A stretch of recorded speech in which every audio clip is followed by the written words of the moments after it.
할렐루야, 반갑습니다. 우리 말씀을 같이 나누겠습니다. 오늘 말씀은 누가복음 말씀입니다. 누가복음 23장 26절에서 38절까지 말씀 같이 나누겠습니다. 누가복음 23장 26절에서 38절까지 말씀입니다.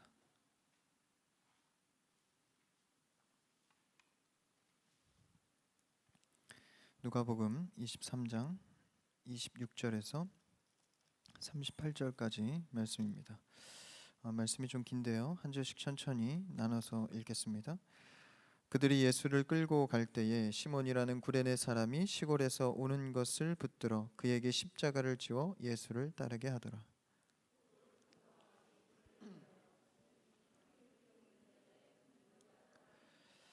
예수께서 돌이켜 그들을 향하여 이르시되 예루살렘의 딸들아 나를 위하여 울지 말고 너희와 너희 자녀를 위하여 울라.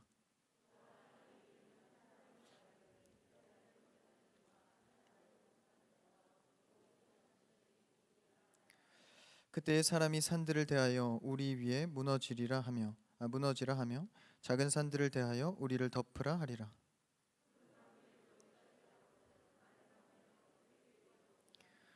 또 다른 두 행악자도 사형을 받게 되어 예수와 함께 끌려가니라.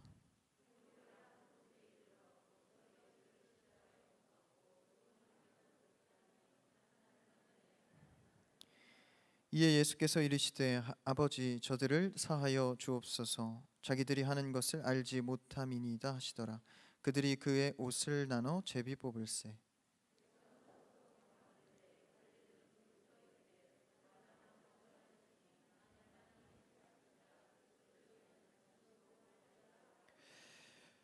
군인들도 희롱하면서 나와 신포도주를 주며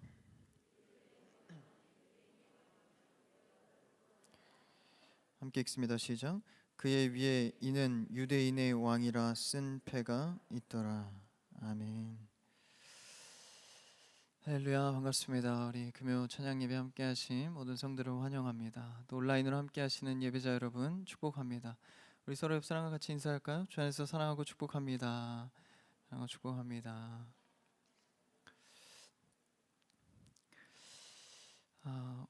오늘은 부활절 이틀 전, 그러니까 3일 전이죠. 성금요일로 예수님께서 죽으신 날로 우리가 또 생각하며 예배를 드립니다. 오늘 말씀은 누가복음의 말씀으로 우리가 잘 아는 말씀이죠. 예수님의 십자가 길목에서라는 제목으로 예수님께서 십자가 지신 그 길을 우리가 조금 더 담백하게 그러니까 여러 가지 뭐 좀 들뜬 마음이 아니라요 잠잠하게 그 장면을 우리가 묵상하기를 원합니다. 저는 오늘 이 말씀을 읽으면서 너무 이게 읽어내려가지지가 않더라고요. 예수님께서 그 수치를 당하시고 조롱 당하실 때에 참 우리를 향한 마음이 어땠을까를 생각하니까 읽어지지가 않더라고요. 너무 읽기조차 이 부끄러운 모습을 봅니다. 그래서 오늘 말씀에서 여러분이 십자가에 통감되어져서 정말 십자가를 정면으로 마주하는 여러분 되기를 축복합니다. 오늘 말씀 나누기 전에요. 참고로 이번 주일에 부활절이죠. 부활절 저녁 예배가 없이 2시에 이제 온라인으로 부활절 연합 예배를 드립니다. 그래서 꼭 잊지 마시고 그 시간을 잘 지켜서 1부, 2부는 원래대로 그대로 오프라인으로 드려지고요. 이제 3부 때, 그러니까 2시 예배죠. 그때 연합 예배로 온라인으로 드려집니다. 기억하시고 함께 부활의 예배로 나아가시기를 바랍니다. 오늘 말씀에서 그 십자가의 길목에서 우리가 쭉 읽은 장면에서 여러 인물들도 나오고요. 그리고 여러 상황들이 펼쳐집니다. 그 상황 가운데서 예수님께서 묵묵히 걸어가신 그 길이 우리가 그 자리에 마치 서 있는 것처럼 말씀을 대하기를 원합니다. 그래서 여러 가지 사람들의 모습 속에서 나는 어느 곳에 지금 서 있는가 바라보면서 십자가를 만나게 되는 말씀 되기를 원합니다. 26절부터 우리가 한번 천천히 살펴볼까요? 26절 첫 절입니다. 한번 같이 읽읍시다. 시작. 그들이 예수를 끌고 갈 때에 시몬이라는 구레네 사람이 시골에서 오는 것을 붙들어 그에게 십자가를 지어 예수를 따르게 하더라.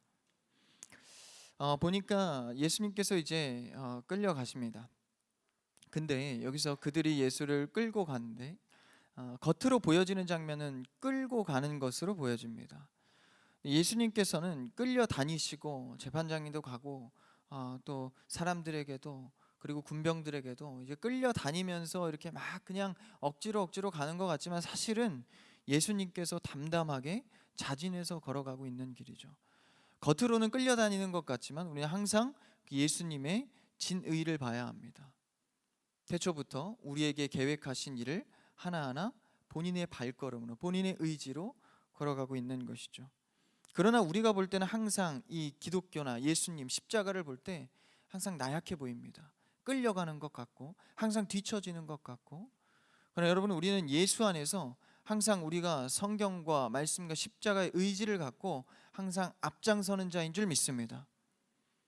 그러니까 겉으로 보기엔 끌려다니는 것 같죠. 그러나 십자가의 복음만 지켜간다면 예수님의 이 발걸음은 지금 의지적인 발걸음이다라는 것입니다. 그래서 예수를 끌고 가는데 시몬이라는 구레네 사람이 나옵니다. 구레네는 지역 이름이고요. 이 시몬이라는 자가 나오는데 사실 이 자가 이제 십자가를 지고 예수님께서 걸어가시다가 이제 좀 육신의 한계에 쇠하여서 이제 그 시몬이라는 자에게 중간에 이제 십자가를 대신 지어서 따르게 합니다. 이제 당시에 이제 십자가는 우리가 생각하는 크로스의 십자가는 아닙니다. 세로 막대기는 그 골고다 언덕 위에 이미 세워져 있고 가로 막대기만 짊어지고 갑니다. 그래서 그곳에 가서 이제 십자가에 매달리는 것이죠. 어쨌든 그 무거운 나무를 이제 시몬이라는 자가 짊어지고 가는데 이때에도 이제 로마 군병이 그 자를 선택한 겁니다. 근데 사실 이게 그 구경꾼들 가운데 한 명이 서 있는데 그것을 억지로 어떻게 지우겠습니까? 그렇죠? 근데 당시에는 이 로마라는 절대 권력의 군사 법상 이제 그 죄의 형벌을 치르는 데 있어서 군사적인 목적으로 아무나 사람을 지명해서 2km 정도의 거리간에 사람을 부릴 수가 있습니다. 그게 로마 법입니다. 막무가내죠. 그래서 로마에 가면 로마법을 따르라 뭐 이런 말도 있지 않습니까? 그래서 그런 법이 있었기 때문에 뭐 아무나 선정해도 사실은 그렇게 위법이 되는 것은 아닙니다. 그래서 그 시몬이라는 자를 선택하여서 억지로 그에게 십자가를 지어서 예수를 따르게 합니다. 실제로 다른 복음서 말씀 마태복음에 보면 억지로 지었다고 되어 있습니다. 그럼에도 불구하고 이 시몬이 강제로 했든 뭐 자의적으로 했든 끌려갔든 어쨌든 그가 십자가의 길에 동행되어졌다라는 것이죠. 그래서 굉장히 중요한 부분입니다. 어쩌다가 된 것 같고 억지로 된 것 같지만 사실 그 십자가의 길에 올라섰다는 것이죠. 그래서 실제로 이 자는 로마서에 가서 그의 아내와 그의 아들들이 구원의 반열에 오릅니다. 하나님께서 선택하셨다. 근데 사실 이것은 그들이 의도한 것도 아니었습니다. 근데 어쩌다가 억지로 간 일에 행한 일에 구원의 열차를 타게 되는 역사까지 이루어졌다는 것이죠. 자신뿐만 아니라 그 가정이 말입니다. 근데 이것은 겉으로 보기에 아까 예수님을 겉으로 보기에 그렇게 보였던 것처럼 이 자도 겉으로 보기에는 억지로, 겉으로 보기에는 어쩌다이지만 신앙적 관점에서 본다면 이는 이미 선택받은 자였다라는 것입니다. 그러니까 우리가 때로 그런 때가 있지 않습니까? 누구를 전도했는데 뭐 그렇게 크게 감명받은 것도 없는 것 같은데 어쩌다가 주보 한 장에 어쩌다 이끌려서 그냥 외로워서 그냥 길을 터벅터벅 걷다가 이 크리스천 교회 간판을 발견하고 그냥 교회나 가봐야겠다 어쩌다가 근데 그가 구원을 받고 가정이 변화를 받고 그런 역사가 실제 많이들 일어납니다. 억지나 어쩌다가가 아니라 실제로는 하나님께서 선택한 백성이었는데 그가 때가 되어서 환경의 그냥 도화선을 통해서 오게 된 것이다라는 것입니다. 하나님께서는 늘 선택한 자를 부르십니다. 우리의 시간과 지성의 이해 속에서는 억지로인 것 같고 어쩌다인 것 같지만 하나님께서는 철저한 계획 속에서 우리를 부르십니다. 그러니까 여러분 우리에게 우연은 없습니다. 할렐루야. 숙명적이고 필연적으로 하나님께서 일하시는 것입니다. 그래서 우리에게 하나님께서 늘 요구하는 단어가 뭐죠? 바로 인내입니다. 이거 꼭 해야 됩니까? 억지로? 이거 어쩌다가 이렇게 된 것 같은데 이거 그냥 피해가도 될 것 같은데요? 네, 그렇지 않습니다. 우리는 인내, 사랑의 시작과 끝도 인내이지 않습니까? 그 인내를 통하여서 우리는 하나님께서 주신 계획이라 믿고 나아가는 것입니다. 그래서 겉으로는 어쩌다가이지만 그 어쩌다가를 하나님의 그냥 섭리로 끌려가다 보면 조금씩 의미가 생기고 깨달아집니다. 의미가 생기다 보면 기쁨이 생깁니다. 그럼 신앙생활하면은 갈수록 생겨나는 마음들이죠. 그래서 우리는 그 하나님의 선택받은 자로서 하나님의 계획 가운데에 우리가 살아가진다라는 것입니다. 우리에게는 억지로라도, 할렐루야, 그 상황을 하나님께서 주셨음을 믿음으로 억지로라도 여러분 성실한 신앙생활 되기를 축복합니다. 그래서 우리는 그 그리스도를 구주로 믿는가 아니면 믿지 않는가, 그 길에 들어서는가 들어서지 않는가, 억지로라도 그 길에 들어섰다면 그것이 축복입니다. 죄의 기준도 마찬가지입니다. 여러분, 죄의 기준은 굉장히 단순합니다. 내가 예수 그리스도를 믿는가 믿지 않는가. 믿지 않는 것은 곧 죄입니다. 그러니까 세상 속에서 수많은 죄의 현상들을 봅니다. 그러니까 실제적으로 거짓말하고 불법하고 타락하고 이런 것들이 죄가 아니라요, 믿지 않는 것이 죄입니다. 그로부터 나와지는 현상들일 뿐인 것이죠. 그래서 우리는 때론 죄에 넘어지고 실패할지라도 예수를 믿는가 믿지 않는가, 이것으로 우리는 하나님께 판단을 받는다는 것입니다. 그래서 우리가 넘어져도 너무 실족할 것이 없는 것은 우리에게 믿음이 있기 때문입니다. 그래서 우리는 끝날까지 믿음을 잘 지키는 것이 가장 중요합니다. 이것이 죄의 기준이고 십자가의 기준입니다. 믿는가 믿지 않는가, 도덕적 판단으로 내가 얼마나 섬겼고 봉사했고 도왔는가, 그것은요 여러분 무엇의 기준에서, 예수 그리스도를 통해서 했는가가 중요한 겁니다. 그러니까 내가 예수 그리스도를 믿는 마음으로 누군가를 도왔는가, 예수님을 절대적으로 사랑하고 믿는 마음으로 섬기고 구제했는가, 그것이 중요한 것이죠. 세상의 봉사활동 아무리 많이 해도 하나님의 판단 앞에서는 선한 것이 아닐 수 있습니다. 그러나 내가 손가락 하나, 말 한마디 던진 것도 예수 그리스도를 믿는 믿음 안에서 행한 것이라면 하나님 앞에 칭찬받는 자가 되는 것이죠. 그래서 우리는 늘 우리의 기준이 예수 그리스도 안에서 행해지고 있는가를 살펴야 합니다. 그래서 교회의 역할이 뭡니까? 그게 잘 안 되니까 그것을 돕는 역할을 하는 것입니다. 한 영혼 한 영혼이 예수 그리스도를 기준으로 살 수 있도록, 그것을 쉽게 말해서 영혼을 세운다라고 말하지 않습니까? 그래서 우리는 예수 그리스도의 기준을 따라서 하나님의 명하심에 따라서 순종하며 나아갑니다. 그게 때로는 억지로일 수도 있습니다. 그러니까 무조건 억지라는 것은 아닙니다. 무조건 하십시오 이렇게 한다는 게 아니라 때로는, 할렐루야, 때로는 억지로 가야 할 때도 있는 것입니다. 그러니까 뭔가 다 이해되고 은혜가 충만해서 갈 때도 있지만 은혜가 없어도 때로는 가야 할 길이 있는 것입니다. 우리는 기도로 늘 깨어 있어서 은혜가 충만하기를 축복합니다.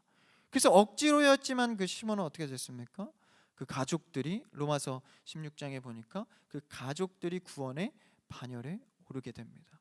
선택받은 자였더라, 선택받은 가정이었다는 것이죠. 그래서 우리는 하나님의 선택하심과 부르심 앞에 정말 죄의 기준, 예수 그리스도를 기준으로 명확히 살아가는 우리가 되기를 축복합니다. 우리 나아가 말씀을 나누기 전에 찬양 같이 하나 하고 말씀으로 들어가길 원하는데요, 우리 만왕의 왕 내 주께서 우리 그 십자가를 믿는 믿음으로, 주님, 우리가 부족하여도 어쩌다가 억지로일지라도 그 십자가 구원의 우리를 불러주셨으니 우리가 따르고 순종하기를 원합니다. 우리 마음을 다하여서 같이 고백합시다.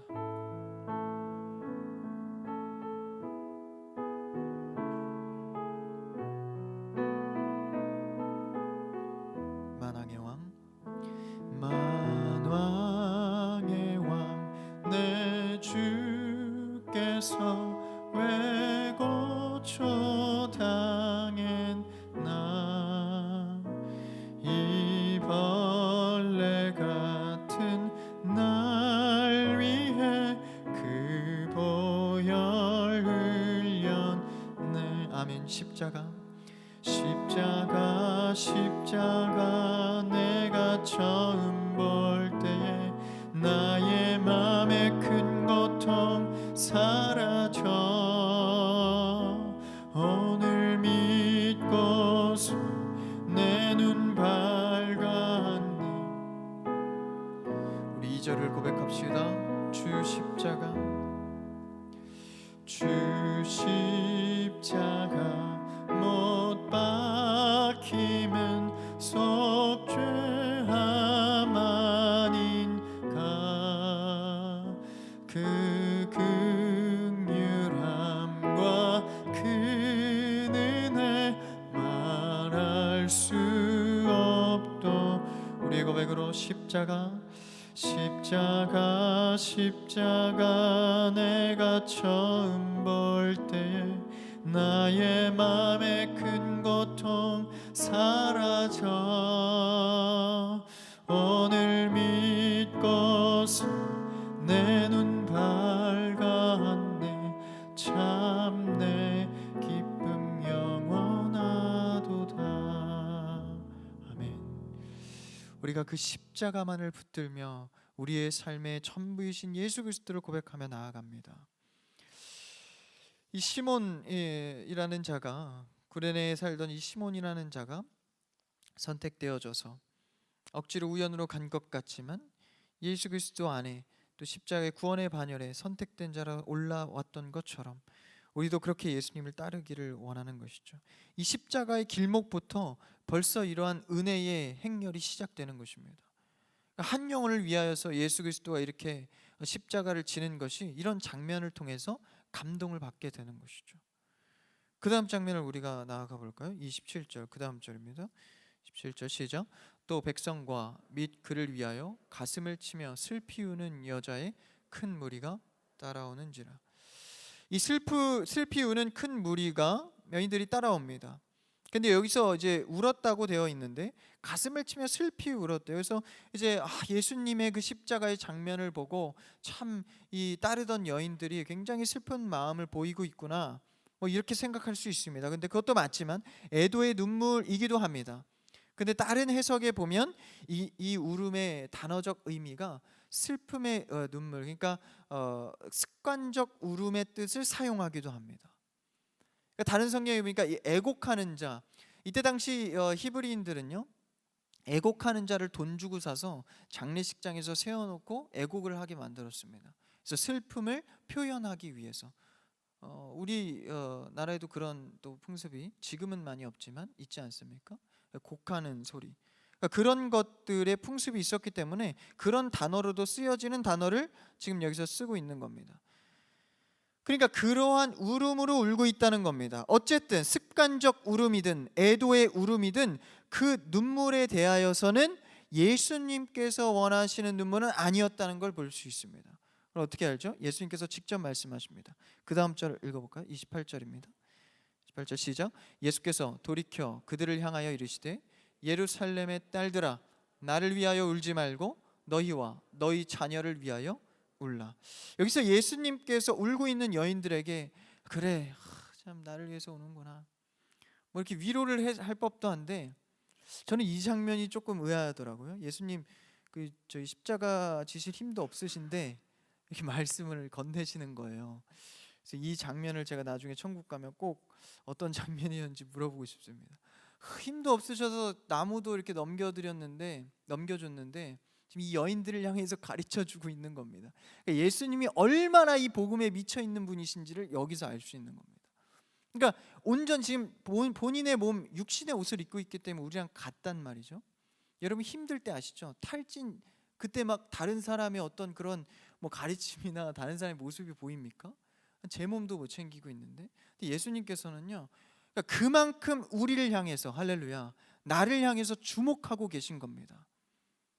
그러니까 본인이 죽어가도 우리를 향한 마음은 늘 한결같음을 보는 것이죠. 그래서 그 딸들을 위해서 뭐라고 합니까? 울지 말고 나를 위해서, 그러니까 나는 누구죠? 예수 그리스도 자신을 위해서 울지 말고 너희와 너희 자녀를 위해 울라. 이 말은 무엇입니까?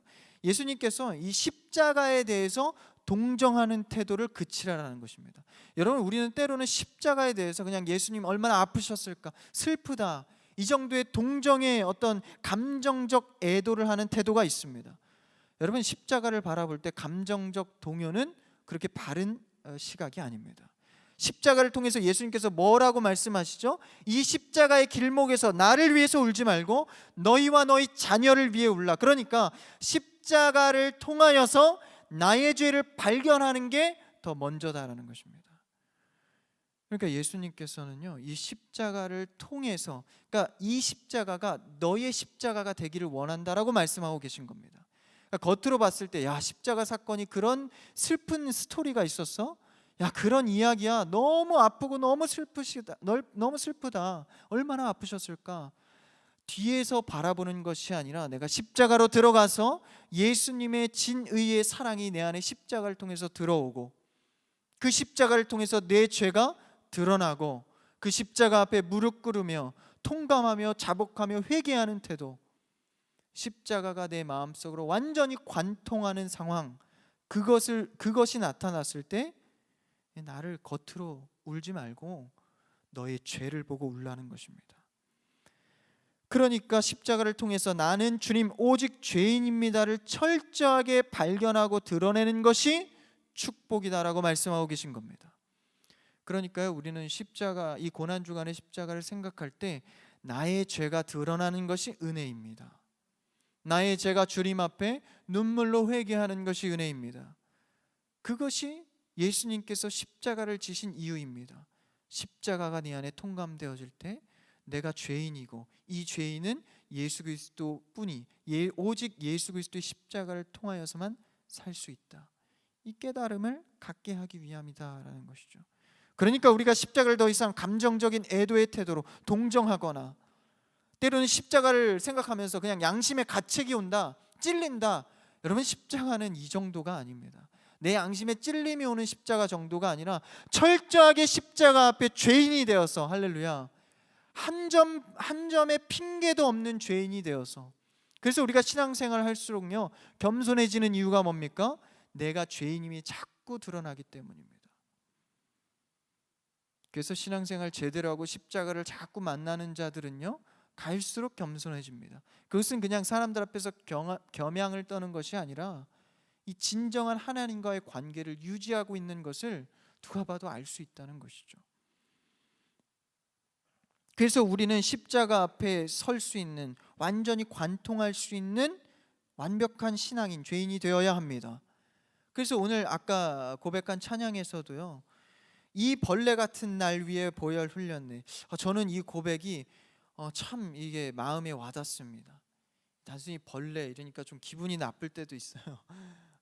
벌레. 한번 또 표현을 한번 생각해 보세요. 내가 표현한다면 뭘까? 뭐 먼지, 쓰레기, 구덩이.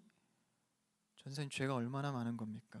근데 여러분, 그렇지 않습니다. 자신을 보면요, 저도 제 자신을 보면요, 자신이 잘 알잖아요. 하나님 앞에 비춰보면요, 오늘도 제가 말씀을 읽다가 못 읽겠더라고요. 너무 부끄러워서. 너무 이 죄가 드러나니까 더 이상 읽어 내려갈 수가 없더라고요. 그래서 벌레만도 못합니다. 아니, 벌레입니다. 먼지만도 못합니다. 이런 고백이 그냥 나오는 겁니다. 여러분, 이 고난주간 십자가 앞에 서면서 나를 어떻게 바라보고 있습니까? 여러분, 내가 조금 도덕적으로 선한 어떤 행덕을 쌓았을 때 나의 의를 발견합니까? 여러분, 그렇지 않습니다. 우리는 하나님 십자가 앞에 죄인일 뿐인 것입니다. 그 죄인이라고 고백하는 것이, 나를 낮추는 것이 그냥 내가 못나고 자존감이 떨어지는 것 같지만 그렇지 않습니다. 하나님께서는 그 낮아지는 자에게 내 안에 예수 그리스도를 살게 하셔서, 할렐루야, 세상 어떤 자보다 존귀한 자로 만들어 가시는 것입니다. 그래서 십자가가 내 삶에 통과되니까 내 죄로 우는 것이 축복이다라는 겁니다. 그래서 예수님께서 그거를 알려주고 있는 겁니다. 나를 위하여 울지 말고 너희와 너희 자녀를 위하여 울라. 네 죄가 하나님 앞에, 이 십자가 앞에 어떻게 고백되어져야 할지 네 자신을 보라는 것이죠. 그래서 인간은 그렇게 하나님 앞에 넉넉하지 못합니다. 항상 구해야 하는 것이죠. 세상에 이번 주 뉴스만 봐도 시끄러운 일들이 얼마나 많은지 모릅니다. 가족 안에서도 이루어지는 흉악무도한 일들, 또 사회에서 또 사람 이웃 간에 행해지는 정말 입에 담지 못할 일들, 그리고 요새 미얀마 그 수많은 정치적 이유들로 완전 전쟁통인 수백 명의 사람이 죽어나가는 그런 사회를 볼 때 여러분, 우리가 얼마나 인간이 정말 큰 죄인인지 그것을 보면서 저는 저를 봅니다. 나도 그렇게 다르지 않다. 나도 그렇게 다르지 않다. 그래서 십자가를 의지할 뿐인 것이죠. 예수님의 죽음의 초점에 맞추면 고통에만 집중하는 것에 동정의 십자가가 될 수 있습니다. 그냥 십자가 생각할 때 그냥 아프다 슬프다, 여러분 이것이 아니라 실제적으로 십자가가 내 삶에 들어와서 내가 만나는 사람, 내가 만나는 환경 속에서 십자가가 정말 적용되는 여러분 순종의 겸손의 사람 되기를 축복합니다. 그게 자꾸 적용되어야 하는 것이죠. 그래서요, 예수님께서는 우리의 수치를 뒤집어 쓰신 분입니다. 할렐루야. 그러니까 그것을 생각하는 거예요. 그러니까 어떤 고통이나 아픔, 이것도 물론 맞지만 예수님께서 나라는 존재, 이 벌레만도 못한 죄인을 위해서 뒤집어 쓰신 수치가 무엇인가. 그래서 우리의 삶에서 그 예수님의 감당 못할 사랑과 수치를 생각하면요, 우리의 삶에 사실 너무 그렇게 억울해할 것도 없습니다. 너무 미워할 것도 없고요, 화낼 것도 없습니다. 십자가 앞에 그냥 나를 먼저 돌아보면, 철저한 나를 돌아보면 용서할 수 있고요, 이해할 수 있고요, 웃으며 넘어갈 수 있는 넉넉한 은혜가 있습니다. 그래서 너무 억울해할 것도 없습니다. 그렇다고 또 상대에 대해서 또 비난하거나 너무 실망할 필요도 없습니다. 그래서 여러분, 교회 안에서만이라도 훈련되시길 바랍니다. 그런 거에 대해서 이해하고 섬기시고요, 죄송하지만 삐지지 마십시오. 삐지는 일들이 간혹 있어요. 이런 부활주일 고난주가 이게 참 좋을 때 아닙니까? 그런 삐지는 역사들이 더 일어나는 것이 요새 비대면 시대라 문자나 전화로만 하다 보니까 삐질 일들이 많습니다. 저도 가끔 삐지기도 하고요. 삐지지 마세요. 여러분, 정말 우리가 억울할 것 없습니다. 실망할 것, 비난할 것 없습니다. 그래서 삐지려다가도요, 그냥 그 십자가의 은혜를 통감하시고 다시 이렇게 그 상대를 바라보면 생각보다 귀엽습니다. 십자가를 통감하게 바라보면 참 귀엽습니다. 삐지신 분들 저한테 또 삐지실 것 같은데 삐지지 마십시오. 잘 보면 귀엽지 않습니까? 제 이름도 이성헌, 허니입니다. 허니. 얼마나 고난주간 섬 금요일에 죄송합니다. 네. 어쨌든 우리가 주님의 십자가가 통감되고 통과되어질 때 사실 이 교회 안에서 또 나아가서 세상 어느 곳에서든지 정말 이해할 수 있고 억울해할 것이 없는 것이죠. 그래서 우리 신앙인들은 사실 그럴 때 많습니다. 앞에서는 막 이렇게 하다가 뒤에서 가만히 기도하다 생각해 보니 그냥 내가 이해하자, 내가 덮자. 이것이 굉장히 좋은 훈련입니다.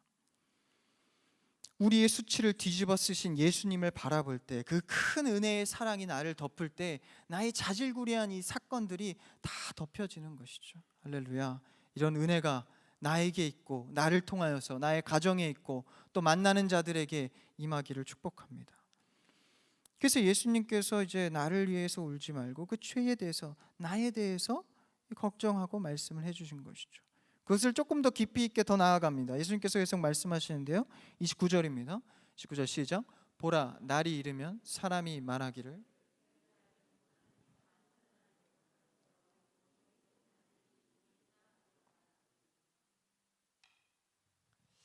예수님께서는 이제 날이 이르면, 때가 되면 잉태하지 못하는 이와 해산하지 못한 배가 먹이지 못한 젖이 복이 있다. 그러니까 차라리 안 낳는 것이 낫다. 그때가 되면, 그러니까 이때는 예수님이 다시 올 때에도 맞고요. 그리고 또 70년, 그러니까 예수님께서 죽으시고 70년 이후에 예루살렘 성전이 완전히 다 망하고 공격을 당할 때를 말합니다. 그러니까 그게 왜 그렇죠? 우리의 죄 때문에 예수님 다시 오실 때도 뭡니까? 구원도 있지만 뭐도 있죠? 심판도 있습니다. 나의 죄에 대해서 십자가로 통감해내지 못하면 그 심판의 때에, 하나님의 때에 하나님의 심판을 받는다는 것입니다. 저런 극심한, 말씀에 나오는 극심한 고통, 그런 것들이 찾아온다라는 것이죠. 그래서 우리가 지금 십자가의 은혜를 누릴 수 있는 것은 참된 축복입니다. 30절 그 다음 절을 읽어볼까요? 좀 더 나아갑니다. 시작. 그때 사람이 산들을 대하여 우리 위에 무너지라 하며 작은 산들을 대하여 우리를 덮으라 하리라. 산들이 차라리 무너졌으면 좋겠다. 작은 산들에 대해 우리를 덮어버려라. 그러니까 뭐 이렇게 사실적으로 표현한다면 뭐 산사태라고 할까요? 그렇게 표현하는 거면 차라리 그냥 이 고통이 있을 바에 산이 무너져서 나를 덮쳐버렸으면 좋겠다라고 좀 극단적인 표현을 하고 있습니다. 죽는 것이 낫겠다는 것이죠. 우리도 그럴 때가 있는 자들이 있는지 모르겠습니다. 하루를 견디는 것이 쉽지 않아서 그러한 사람들이 있더라고요. 정말 그 하루를 견디지 못해서 정말 내가 아침에 눈 뜨는 것이 두렵다, 뭐 이러한 사람도 있지 않습니까? 그러한 고통, 그러나 십자가에 통감되어 은혜를 누리는 자는 이것에서부터 자유한 자가 되는 것입니다. 그러니까 왜 이렇게 극단적으로 갈립니까? 십자가의 복음이 간결하고 단순하기 때문입니다. 심판은 극심한 고통, 구원된 자는 예수님의 구원, 하늘나라의 천국의 반열에 올라간다는 것, 굉장히 단순하기 때문에 극단적으로 표현하는 겁니다. 그러니까 중간지대를 자꾸 찾으려 해요. 극단적으로 표현을 하지 않으면 그러면 조금 믿으면서 조금 이렇게 할 일들 하면서 중간, 여러분 복음에는 회색지대가 없습니다. 구원 아니면 심판, 저주, 지옥입니다. 그러니까 이런 배타성을 갖고 있다 보니까 다른 종교나 다른 사람한테 욕을 먹을 수밖에 없는 거예요. 왜 이렇게 고집스럽냐? 좀 좋은 게 좋은 거 아니겠냐? 여러분 좋은 게 좋은 게 아닙니다. 우리는 예수 그리스도의 십자가 앞에서 분명한 노선을 정해야 합니다. 그래서 그렇게 극단적인 표현으로서 우리를 사실 지금 우리에게 전하는 메시지가 뭡니까? 그 십자가의 길목 앞에서 너희가 믿는 믿음, 그 믿음을 굳게 잡으라는 것입니다. 놓치지 말라는 것이죠. 그 다음 31절 읽어볼까요? 31절 그 다음 절입니다. 시작. 푸른 나무에도 이같이 하거든 마른 나무에는 어떻게 되리요 하시니라. 푸른 나무는 여기서 예수 그리스도를 말합니다. 푸른 잎사귀 시편에서도 의인을 말하는데요, 생명나무 바로 예수 그리스도를 말합니다. 이와 반대되는 게 뭐죠? 마른 나무는 어떻게 되겠냐? 푸른 나무인 나에게도 지금 죄가 없는데 이런 심판이 임하는데 심판의 때에 마른 나무가 어떻게 되겠냐? 그럼 이 말은 무엇입니까? 예수 그리스도께서 푸른 나무이신데 그런 고통을 당했을 때 지금 마른 나무에게 십자가를 통하여서 푸른 나무의 계열로 들어오라는 것입니다. 그래서 우리는 종말의 때에 마른 나무는 죽게 되는 것이고 푸른 나무로 들어오는 자는 하나님의 천국에 입성하게 되는 것이죠. 그래서 그 푸른 나무와 마른 나무를 이제 두 행악자로 이어갑니다. 32절 그 다음 절을 읽어볼까요? 32절입니다. 시작. 또 다른 두 행악자도 사형을 받게 되어 예수와 함께 끌려가니라. 그러니까 이 푸른 나무와 마른 나무 그 두 가지 분류 속에서 이 두 행악자의 모습이 나오죠. 우리가 잘 아는 대로 십자가형 악행자, 두 악행자가 나옵니다. 뭐 어느 편이 구원을 받았는지는 오른편인지 왼편인지 나와 있지 않지만 그것은 뭐 그렇게 우리의 초점은 아닙니다. 어쨌든 중앙에는 누가 계시죠? 예수님께서 계십니다. 예수님을 기준으로 구원과 그리고 지옥, 천국, 지옥, 심판이, 저주가 갈리는 것입니다. 그러니까 예수님께서 가운데 계시죠. 그래서 한 사람은 나거니 임하는 축복을 받고 한 사람은 저주를 받게 됩니다. 그러니까 우리가 이 십자가 앞에서 단호한 모습의 삶을 살아갈 수밖에 없는 것입니다. 왜요? 십자가를 기준으로 단호하게 갈리기 때문입니다. 우리는 이미 낙원을 허락받은 자로 이 반열에 오르기로 작정하고 지금 예배 드리는 것입니다. 할렐루야. 작정했기 때문에 우리가 사실 그렇게 큰 것들이 흔들릴 것이 없습니다.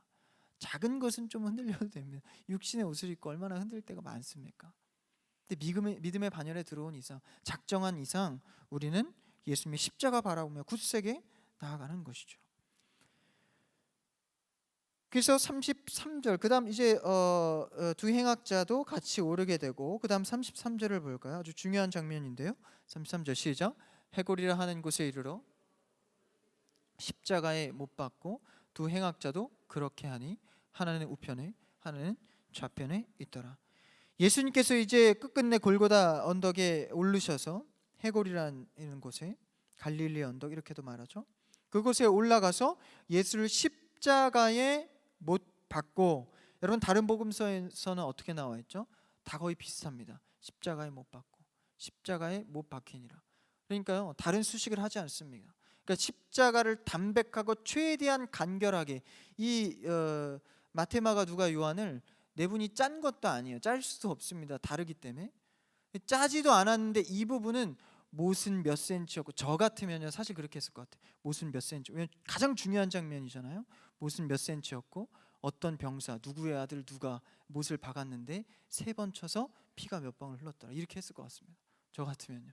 근데요, 십자가를요 전혀 수식 하나 없이 십자가에 못 박고, 할렐루야, 십자가의 복음은요 군더더기가 없는 겁니다. 십자가에 못 박힌 것으로 우리는 구원을 받았습니다. 이것을 우리는 복음으로 믿는 것입니다. 근데 여기에 동정을 붙이고 장식을 붙이고 슬픔과 애도를 붙이고 종교를 능력적으로 만들고, 그래서 예수 그리스도의 십자가의 능력은 세상의 축복인 것처럼, 여러분 여기에 세상의 산술적 축복을 어디 약속하고 있습니까? 흠없고 정말 순전한 양이 아무 힘도 못 쓰고 죽어가는 장면입니다. 여기 어디 세상의 축복이 있습니까? 예수님은 십자가에 못 박히셨습니다. 할렐루야. 우리는 이것을 어떠한 인간적 윤리나 동정으로 풀어내면 안 됩니다. 복음의 오해를 발생시키면 안 됩니다. 잘 되면 축복이고 안 되면 저주인 종교는 벗어나야 합니다. 우리 기독교는요 세상적 능력 종교가 아닙니다. 예수 그리스도의 십자가 종교인 줄 믿습니다.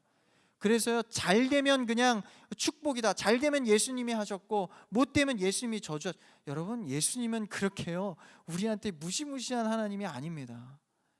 이 성경이 어디 못하는 자에게 저주하고 잘하는 자 어디 이런 것이 어디 있습니까?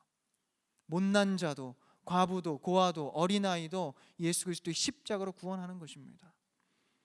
그래서 우리는 날마다 십자가의 복음 앞에 매우 간결하고 담백하게 주님께 솔직하게 고하며 나아가야 합니다. 십자가의 죽으심으로 우리의 신앙은 충분합니다. 그래서요 우리는 어떤 이런 축복이나 어떤 저주 가운데 너무 흔들리지 마시고 그냥 십자가의 관계에 매여 있기를 축복합니다. 그러니까요 진짜 십자가의 복음의 능력은 예수님과 관계를 유지하는 것입니다.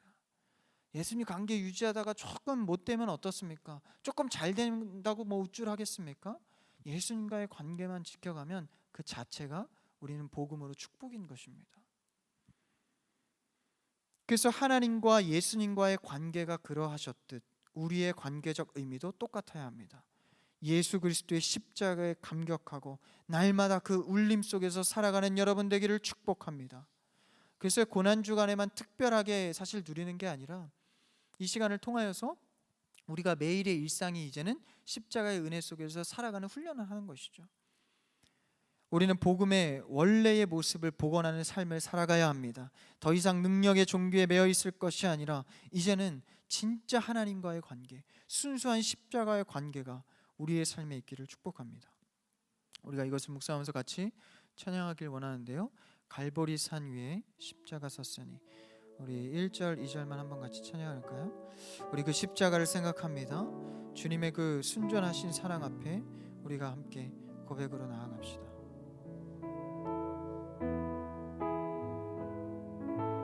갈보리 산 위에, 갈보리 산 위에 십자가 섰으니 주가 고난을 당한 표라. 험한 십자가를, 험한 십자가를 내가 사랑하면 주가 보혈을 흘림이라. 최후 승리를 얻기까지 주의 십자가 사랑하리. 아멘. 빛난 면류관 받기까지 험한 십자가 붙들겠네. 우리 2절 찬양합시다. 멸시하 받은 주의 십자가에 나의 마음이 끌리도다. 귀한 어린 양이 영광 다 버리고 험한 십자가 지셨도다. 최후 승리를 얻기까지 주의 십자가 사랑하리. 빛난 면류관 받기까지 험한 십자가 붙들겠네. 아멘. 우리가 그 십자가를 어떠한 상황과 삶 속에서 붙들며 나아가는 축복이 있기를 바랍니다. 우리가 살아낼 복음의 삶은 순수한 십자가의 삶입니다. 그것에 군더더기 붙는 축복이라든지 거기에 군더더기 붙는 감정의 표현, 애도는 우리에게 사치일 뿐입니다. 우리는 능력의 종교에서 벗어나 실제적인 예수 그리스도의 종교가 되기를 축복합니다. 예수님과 동행하는 삶, 사실 우리에게 삶에 얼마나 불안의 문제가 많습니까? 그것을 막상 해결해도 사실 또 불안은 찾아옵니다. 심지어 그 같은 문제가 해결되어도 또 불안은 찾아오기 마련입니다. 아무리 경제적으로 여유가 찾아온다 할지라도 내일 되면 또 불안한 것이 우리의 삶입니다. 그 불안의 문제를 해결할 수 있는 유일한 길은 십자가의 은혜 속에서 사는 것입니다. 이것은 이상적인 얘기가 아닙니다. 굉장히 현실적인 이야기를 하고 있는 것이죠. 우리의 영은 신앙인이기 때문입니다. 그래서 그 십자가로 동행하는 삶, 그것을 십자가의 순수함을 보여주고 있습니다. 그 다음 절 한번 읽어볼까요? 34절입니다. 34절 시작. 이에 예수께서 이르시되 아버지 저들을 사하여 주옵소서 자기들이 하는 것을 알지 못함이니이다 하시더라. 그들이 그의 옷을 나눠 제비 뽑으시니. 그러니까 예수님께서는 십자가에 매달려서까지 주목하시는 게 뭡니까? 바로 우리입니다. 자신을 온전히 내어주는 것을 증명하고 있는 것이죠. 저들의 죄를 사하여 주십시오. 저들을 사하여 주십시오. 자기들이 하는 것을 알지 못합니다. 사실 이 말씀을 왜 하십니까? 예수님께서 고자질하는 걸까요? 이 말씀을 왜 하십니까? 이것은 곧 무지에 대한 언급을 하는 겁니다.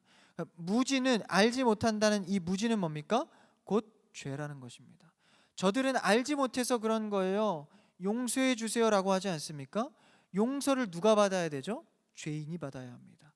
알지 못하는 것은 곧 죄다라는 것입니다. 여러분, 우리가 믿지 않는 자들을 긍휼히 여기는 이유가 무엇입니까? 죄인 된 상태에서 머물러 있기 때문입니다. 그들이 기분 나빠도 어쩔 수 없습니다. 그것이 예수님께서 제정해 놓으신 우리의 모습입니다. 그러니까 자신의 변론이 아닌 지금 무지자들을 용서해 달라고, 믿음으로 돌아오게 해달라고 지금 말씀하고 계신 것이죠. 그래서 이것은 오늘날 우리에게 말씀하시는 메시지입니다. 무지한 자들을 향하여서 돌아오게 해달라고. 여러분, 모르는 것은 이 복음을 모르는 것은 이해하는 측면이 아니라 죄인으로서 돌이키게 해야 합니다. 그러니까 우리가 자녀들한테도 교육할 때 어떻게 합니까? 이해할 부분 이해해주고 감싸주지만 명확하게 가르쳐야 할 것은 가르쳐야 합니다. 그것을 그냥 이해해주고 놔둔다면 갑자기 표현이 생각이 안 나는데 죄송하지만 쌍놈 뭐 이런 거 뭐 이렇게 자기 갈 길로 가는 자가 되지 않겠습니까? 가르칠 것을 가르치지 않으면 무지한 것에, 복음의 무지한 것에 대해서는 이해의 측면이 아니라 예수님께서는 용서해 주세요. 돌아오게 해 주세요.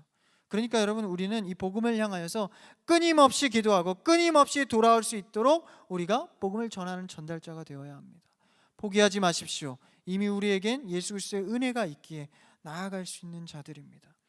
그래서 그 뒤에는 계속해서 이제 군병들이 비웃고 조롱하고 제비 뽑는, 여러분 예수님의 옷을 찢어서 제비를 뽑는 거, 여러분 이게 얼마나 수치스럽습니까? 성경에서 디테일하게까지 나오지 않지만 예수님은요 나체로 십자가에 매달려 돌아가셨습니다. 여러분 이것보다 수치는 없습니다. 이 수치를 생각할 때 누구를 향한 마음입니까? 나를 향한 사랑입니다. 그 수치와 조롱 가운데에요, 구인들도 희롱하고 신포도주를 주고 유대인의 왕이다, 네가 너를 구원해봐라, 구원할 수 있을 걸 아느냐, 그러면서 마지막 38절에 유대인의 왕이라 쓴 패를 겁니다. 여러분, 이 수많은 절들을 통해서 뭘 나타내고 있죠? 예수 그리스도의 수치입니다. 37절에는요, 내가 너를 구원하라. 지금 정말 모르는 얘기입니다. 여러분, 예수님은 자신을 위해 구원하려 오신 분이 아닙니다. 우리를 구원하러 오신 분입니다. 그러니까 이 말에 동조할 필요가 없는 것이죠. 그래서 그 수치를 한마디 말 없이 침묵으로 감당해 내십니다. 이 십자가의 길목에서 여러분, 나는 어느 길목에 서 있습니까? 억지로라도 가는 자입니까? 아니면 십자가를 애도하면서 감정적으로만 바라보고 있는 자입니까? 아니면 군인들처럼 조롱하는 자입니까? 아니면 늦게서라도 돌아와서 낙원을 허락받는 자입니까? 여러분, 이런 수많은 인생들 속에서 예수님께서는 처음부터 끝까지 돌아오라, 용서해 주세요, 여러분 계속 호소하고 있는 것입니다. 매일의 삶에서 믿음으로 십자가 앞에 돌아오는 여러분 되기를 축복합니다. 예수님의 십자가의 길목에 내가 서 있다면 나의 모습과 말과 행동은 어떠해야 합니까? 십자가가 나를 통과하여서 날마다 내 삶이 십자가를 짊어지고 예수 그리스도를 따르는 삶이 되기를 축복합니다. 구속의 가치를 훼손하지 마십시오. 우리는 그 구속의 가치에 은혜를 입은 자입니다. 그 은혜 입은 자로서 이 가치를 훼손시키는 것이 아니라 전하는 자 되기를. 그래서 십자가의 길목 앞에서 주님 앞에 칭찬받고 함께 걸어가는, 죄인에서 예수 그리스도의 의인, 푸르른 나무로 자라가는 여러분의 삶이 되기를 주님의 이름으로 축복합니다.